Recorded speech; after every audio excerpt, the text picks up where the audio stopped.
Hello again, soul travelers. It is hot. I live in the high desert, so it is very hot. It's in the high 90s, ah, lower hundreds at times.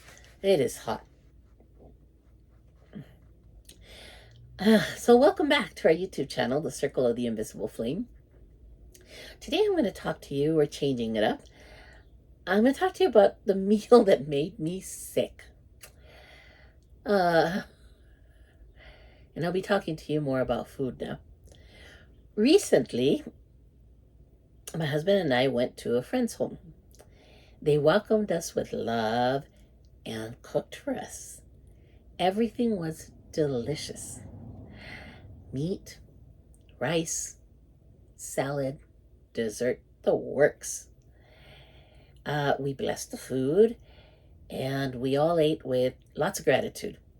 But the next day, I woke up with a headache, and my body felt heavy and slow, heavier than normal. And that's when I really realized, well, I've always known this, but I realized something very important. It's not that the food was bad. It's that my body no longer processes food the same way it used to. It has nothing to do with my age, because yes, as we get older, it changes too. But I've seen this happen with younger people and kids, teenagers. Yeah? So I asked myself, what really changed? The food or me? Because when your body starts to wake up, you can't ignore what you feel anymore.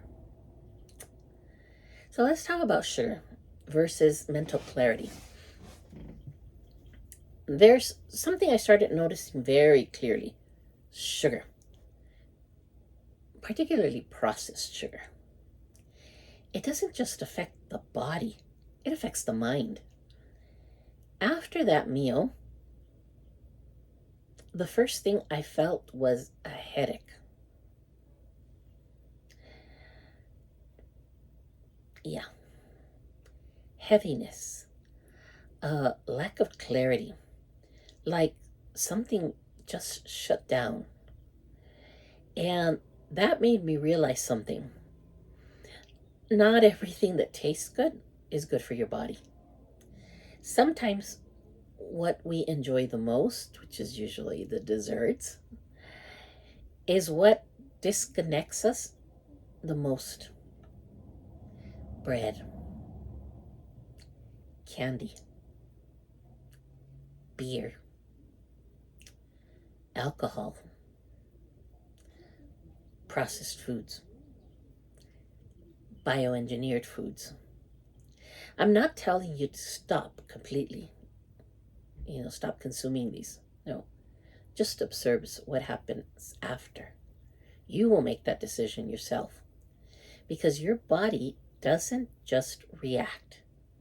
Your body remembers. And once you notice the difference, you can't ignore it anymore. So let's talk about meat and the feeling of heaviness.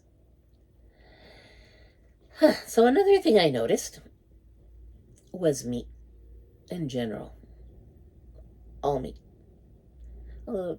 Chicken, not as much, but yes, beef and pork. Wow. It's not about beliefs. It's not about ideas. It's because of how my body felt. Slow, heavy, like everything just stopped. Even my digestion, which we already know is very slow, it was completely blocked. And that's when I understood something else. There are many things my body accepts, and there are just as many that my body resists. Even if we don't want to admit it, This isn't about eliminating everything, it's about noticing. When something no longer serves you, it is a good idea to eliminate it. You can keep eating it if you don't mind, how you feel afterwards. It's completely up to you. But when your body feels heavy, that's not normal. It's a signal. And once you start listening to those signals, you shouldn't ignore them anymore. So let's talk about listening to your body. After everything I just said, and after everything I felt, I understood something very simple, but very powerful. Our bodies know. They've always known. They don't need someone to tell them what to do. They just need us to listen. So this isn't about becoming antisocial. Although it is easier if you become antisocial. It's not something complicated either or difficult. It's about learning to discern what actually supports you and what no longer does. Because when you start listening to your body, everything changes. And for me in particular, like I said, it's not about becoming antisocial.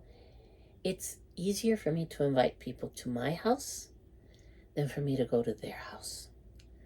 Because especially if they want to feed me, it's hard sometimes to tell a person, no, thank you. If it's a party, that's easy. Nobody notices if you ate or not. But if you're the only one that's invited, yeah. So it's a lot easier to have them come to my house where I have control over what we're eating. I can make food for them, food that I know they will like, but I can also make food that is specially made for me. And what you choose obviously changes. And how you feel changes. How you live changes. And this is just the beginning, because there are foods that don't just nourish, but actually help your body function better. And that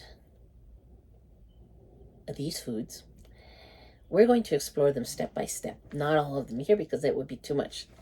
So if this video resonated with you, please give it a like so others can also enjoy it. Subscribe to our channel if you haven't done so and would like to continue listening to these messages. And yes, by all means, share this video with those you think could benefit from what I have to share.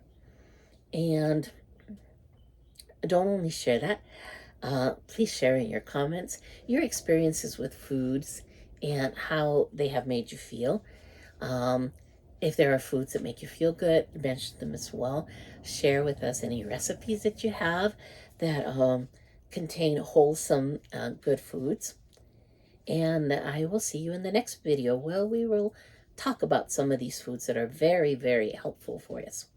I am Simera'Kai, and I leave you with lots of love, light, and peace for a better future. Until our next chat.